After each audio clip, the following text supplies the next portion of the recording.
नमस्कार दोस्तों, देखो सीखो स्टडी में आप सभी लोगों का स्वागत है। दोस्तों, सामान्य हिंदी का प्रैक्टिस सेट नंबर 34 आ चुका है। 40 प्रश्नों का ये सेट है। जो भी हम ये क्वेश्चंस या पेपर बना रहे हैं, ये पेपर हम प्रीवियस ईयर लगभग 4 सालों में, पिछले 4 सालों में जो भी अलग अलग पेपर में क्वेश्चंस पूछे गए हैं, उन्हीं को मिला करके हम बना रहे हैं। दोस्तों, 40 प्रश्न होगा। कमेंट बॉक्स में सही या गलत एक एक क्वेश्चन का आंसर जरूर दे दीजिएगा, जिससे आपको याद होगा कि हाँ, ये मैंने गलत किया था, इसका राइट आंसर ये होगा। ठीक है, और लास्ट में बताइएगा कि आपने 40 क्वेश्चन में से कितने सारे क्वेश्चन का सही जवाब आपने ईमानदारी के साथ दिया है।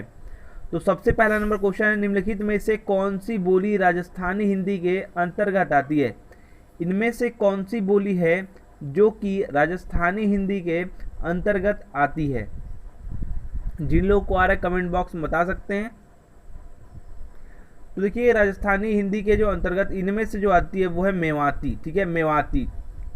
और भी याद रखिएगा, मालवी भी आता है, मालवी। ये सब एग्जाम में आए हैं इसलिए हम बता दे रहे हैं। मालवी, मारवाड़ी, जयपुरी, कई बार आपने सुना होगा, जयपुरी भी जयपुर से है। तो यहाँ पर अदर जो ऑप्शन है, ये मगही जो है ये आपका बिहारी है। ठीक है, और कन्नौजी जो है ये पश्चिमी हिंदी है, और जो बघेली है वो है पूर्वी। ठीक है, तो बहुत ही इंपॉर्टेंट है, ये सब भी याद रखिएगा। नेक्स्ट बात करें, युधिष्ठिर किस समास का समस्त पद है? मतलब आपको युधिष्ठिर में समास बताना है, ये कौन सा समास होगा? जिन लोगों को याद है बता सकते हैं। देखिए, इसमें तत्पुरुष तक ही पूछता है, लेकिन यहाँ पर याद रखिएगा ये है अलुक तत्पुरुष। जी हाँ दोस्तों, अलुक तत्पुरुष है युधिष्ठिर, यानी युधि प्लस स्थिर। ठीक है, युधि प्लस स्थिर यानी युद्ध में स्थिर रहने वाला जो है आपका जो हो जाएगा वो युधिष्ठिर हो जाएगा। ऑप्शन नंबर आपका सी राइट आंसर हो जाएगा, अलुक तत्पुरुष। नेक्स्ट बात करेंगे, 8 अध्याय है जिसमें, यह किस समास का उदाहरण है? मतलब 8 अध्याय जिसमें है वो किस समास के अंतर्गत आएगा? सभी लोग बताइए। तो 8 अध्याय जिसमें है तो उसको क्या कहेंगे? यानी अष्टाध्यायी कहेंगे। 8 आ रहा है तो यानी कि ये जो है अंक बता रहा है, द्विगु समास। Option number A right answer हो जाएगा। चलिए नेक्स्ट बात करेंगे, निम्नलिखित में से कौन सा रस विभत्स का विरोधी है? कौन सा रस है जो कि विभत्स का विरोधी है? बताइए।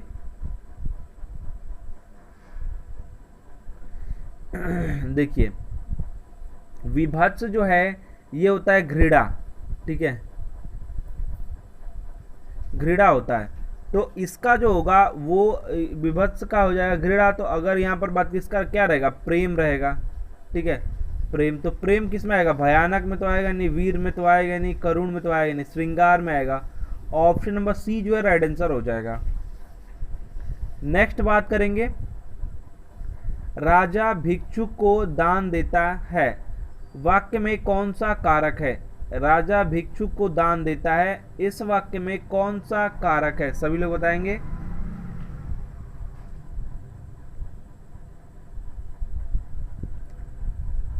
तो देखिए दोस्तों, यहां पर जो है भिक्षुक को दान देता है यानी संप्रदान कारक है। संप्रदान कारक है। जहां कोई वस्तु देने का भाव हो वहां संप्रदान कारक ही होता है। ठीक है, ऑप्शन सी राइट आंसर हो जाएगा। विलोम शब्द बताइए, सदैव का विलोम कौन सा होगा? सदैव का विलोम क्या होगा बताइए। मैं सदैव वहां जाता हूं। ठीक है, मैं विरले ही वहां जाता हूं, यानी बहुत ही मतलब कभी कभी। तो यहाँ पर आपका ऑप्शन जो है डी हो जाएगा। ठीक है, ऑप्शन नंबर डी, विरल जो है ये हो जाएगा विलोम सदैव का। नेक्स्ट बात करेंगे, विलोम बताना है सहोदर का। सहोदर का विलोम बताना है। सभी लोग बताएंगे सहोदर का विलोम। परोदर, परोदर जो होता है सहोदर का विलोम होता है। Option number A right answer हो जाएगा। ठीक है, परोदर। चलिए नेक्स्ट क्वेश्चन, परवाची शब्द चुनिए। परवाची आपको बताना है, यातु धान का परवाची आपको बताना है। सभी लोग बताइए।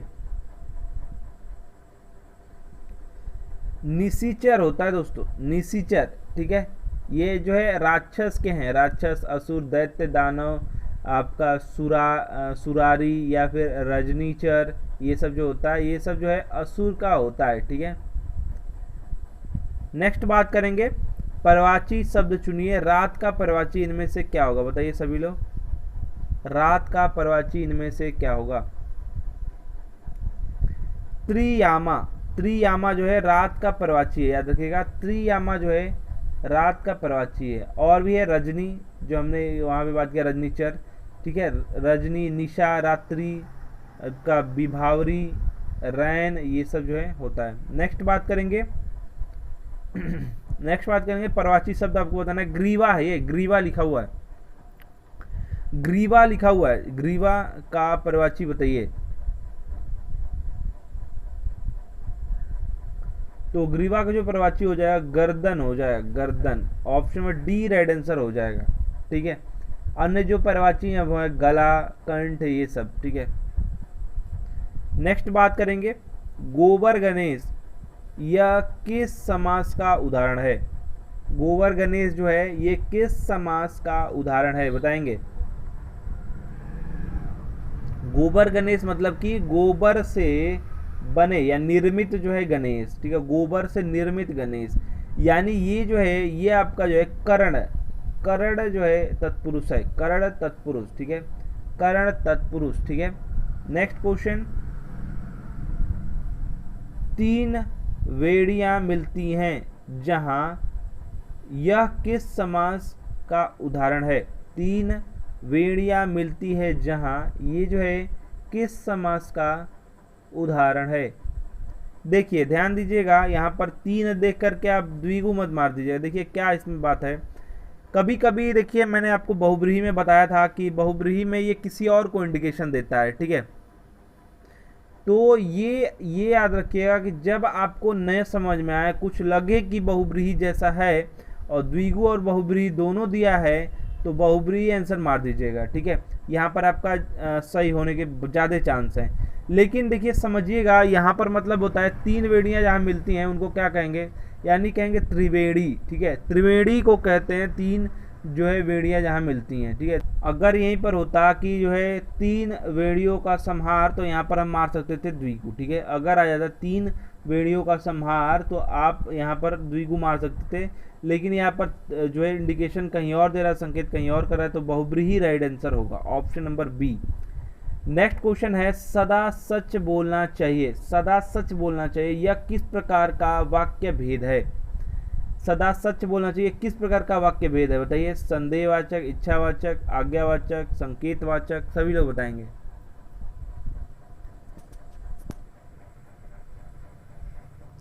तो ये है दोस्तों इच्छावाचक, इच्छावाचक। ठीक है, बोलना चाहिए, आप बोलिए चाहे मत बोलिए। ठीक है, यहाँ पर अर्थ के आधार पर अगर बात करेंगे तो इच्छावाचक जो है वाक्य भेद है। चलिए नेक्स्ट क्वेश्चन, नेक्स्ट क्वेश्चन है खिसियानी बिल्ली खंभा नोचे, इसका आपको बताना है क्या, किसमें अर्थ सही लिखा हुआ, किस ऑप्शन में अर्थ सही लिखा हुआ है, सभी लोग बताएंगे। अपनी शर्म छिपाने के लिए व्यर्थ झुझलाना, option number A right answer हो जाएगा, अपनी शर्म छिपाने के लिए व्यर्थ झुझलाना।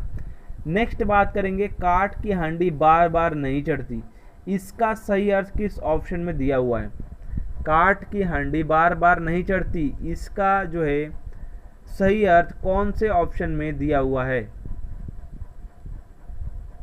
लकड़ी का बर्तन अग्नि से जल सकता है, दुर्भाग्य की मार बार बार नहीं होती, बुरे दिन हमेशा नहीं रहते, छल कपट का व्यवहार हमेशा नहीं चलता, ये वाला होगा ऑप्शन नंबर डी। छल कपट का व्यवहार जो है हमेशा नहीं चलेगा। ठीक है, ऑप्शन डी राइट आंसर हो जाएगा। नेक्स्ट आपको बताना विलोम शब्द चुनना है, कृष का विलोम क्या होगा, कृष का विलोम क्या होगा।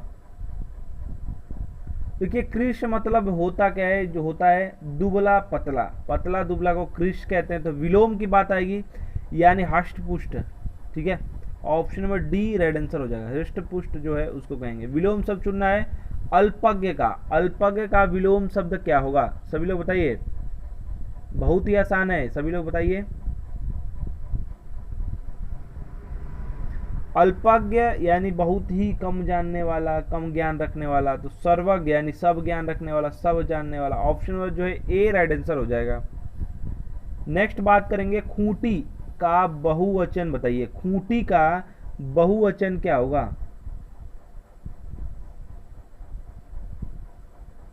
खूंटी का बहुवचन क्या होगा, सभी लोग बताइए।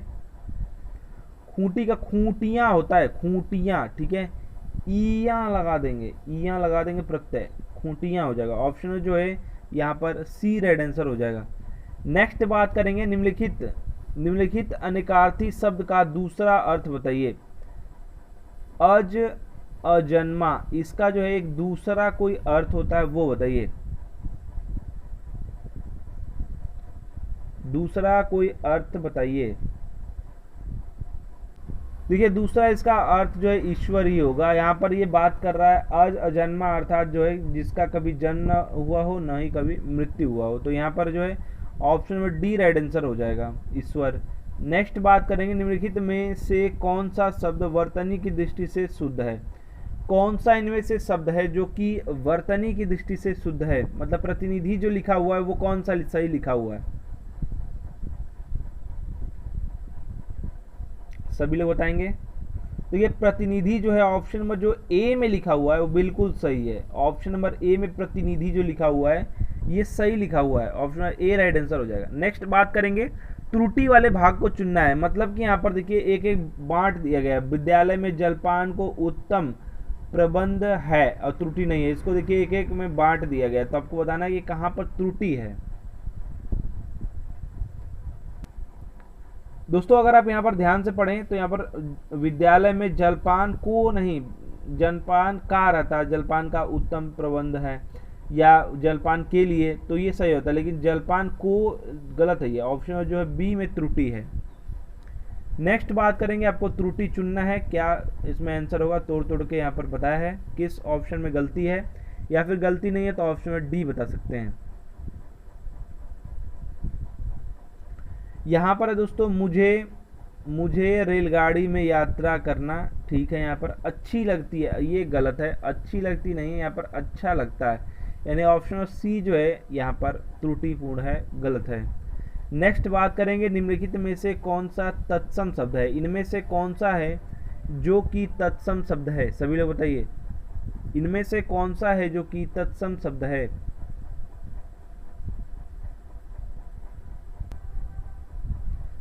यहाँ पर जो तत्सम है ये है अग्र, अग्र ये तत्सम है। अगर बात करें आंख, अच्छी होता है इसका तत्सम।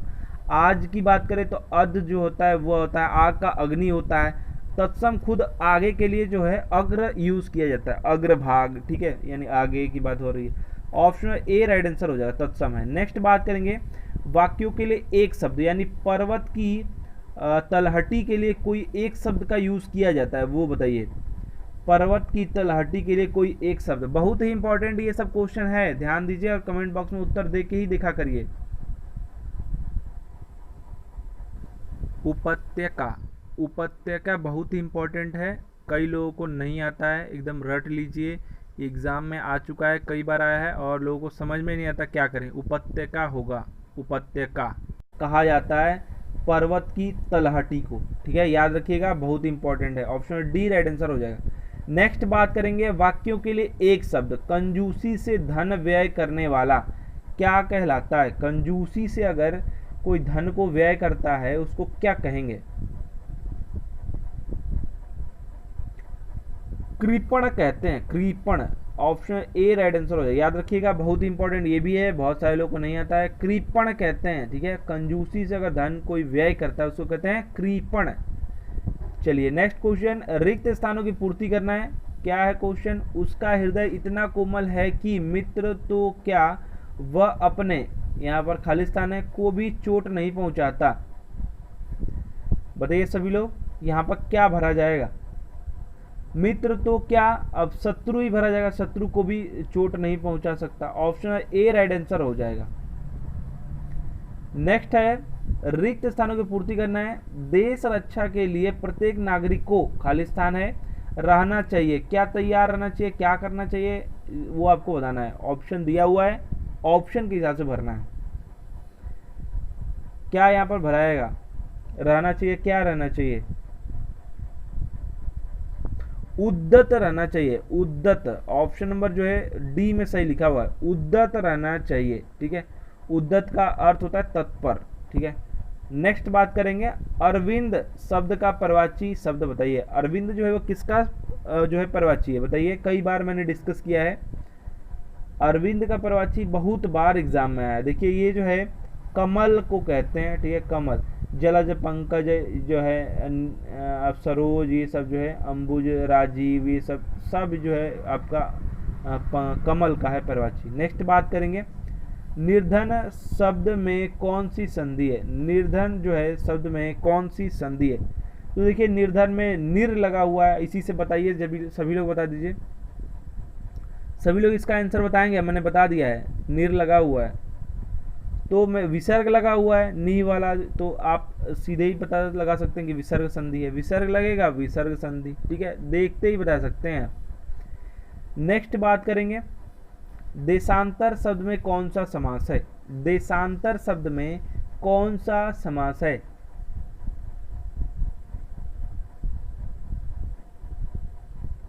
देशांतर मतलब देश में अंतर या देशों के बीच में अंतर, ठीक है, यानी देशांतर। ये क्या बात, ये बात बता रहा है, ये जो है कर्मधारय की बात हो रही है, विशेषताएं, विशेषतावाचक जो है कर्मधारय है। ऑप्शन ए राइट आंसर हो जाएगा। नेक्स्ट बात करेंगे, अंबर पनघट में डूबी रही तारा घट उषा नागरी, इसमें अलंकार बताना है आपको। अंबर पनघट में डूबी रही तारा घट उषा नागरी में आपको अलंकार बताना है। सभी लोग बताइए।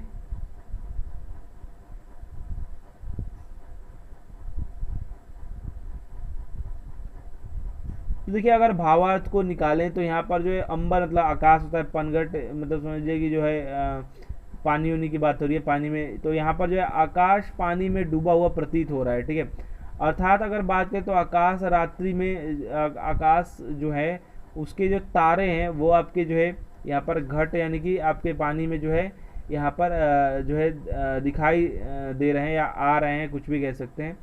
और अगर यहाँ पर सुबह की बात करें तो सुबह जो है सूर्य के प्रकाश में तारे नज़र नहीं आते हैं। तो इसका अगर हम बात करें तो ये जो है रूपक अलंकार है, ये आपका रूपक अलंकार होगा। ऑप्शन जो सी रेड आंसर हो जाएगा। यहाँ पर अगर हम बात करें तो उपमेय को जो है उपमान का रूप मान लिया जाता है, वहाँ पर आपका हो जाएगा रूपक, यानी यहाँ पर जो है पानी में जो है अंबर को यहाँ पर मान ले रहे हैं, ठीक है। नेक्स्ट बात कर रहे हैं, निम्नलिखित में से कौन सा तद्भव शब्द है, इनमें से कौन सा है जो कि तद्भव शब्द है।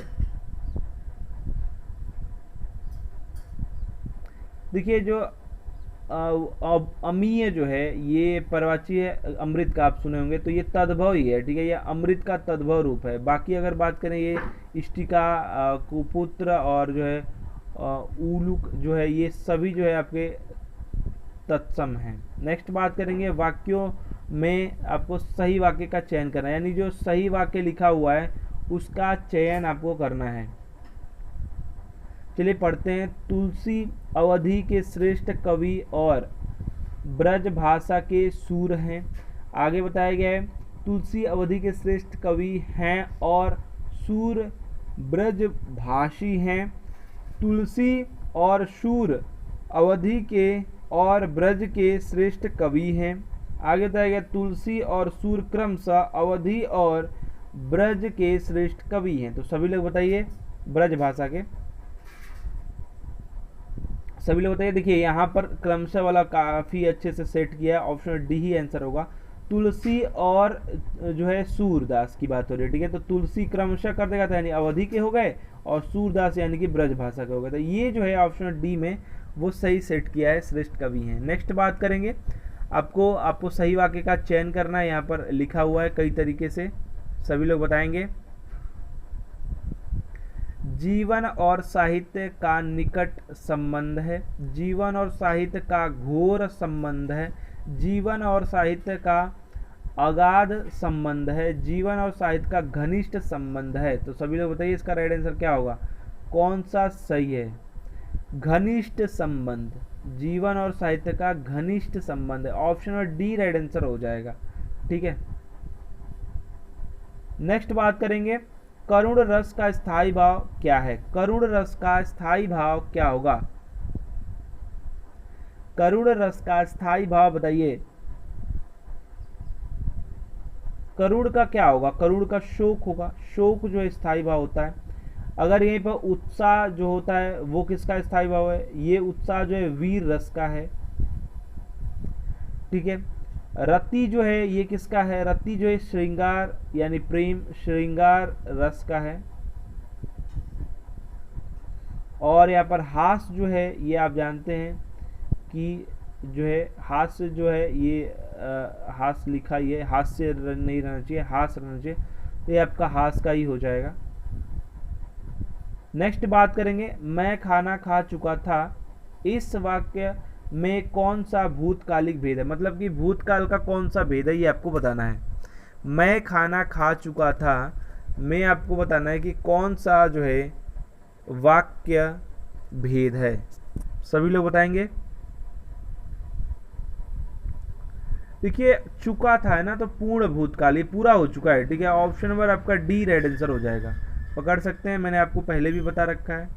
चलिए नेक्स्ट क्वेश्चन, राजा सेवक अंडरलाइन है को कंबल देता है, वाक्य में रेखांकित पद में कौन सा कारक है? मतलब कि सेवक में कौन सा कारक है? सेवक में कौन सा कारक है? सभी लोग बताएंगे।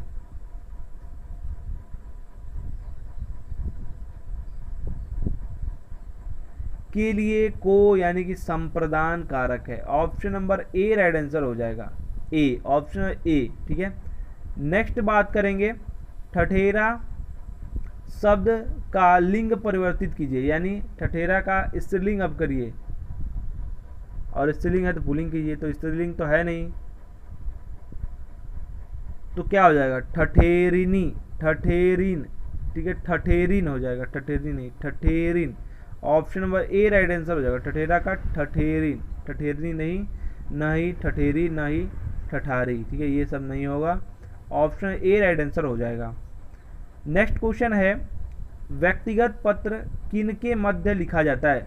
व्यक्तिगत जो पत्र है वो किनके मध्य लिखा जाता है? बताइए सभी लोग,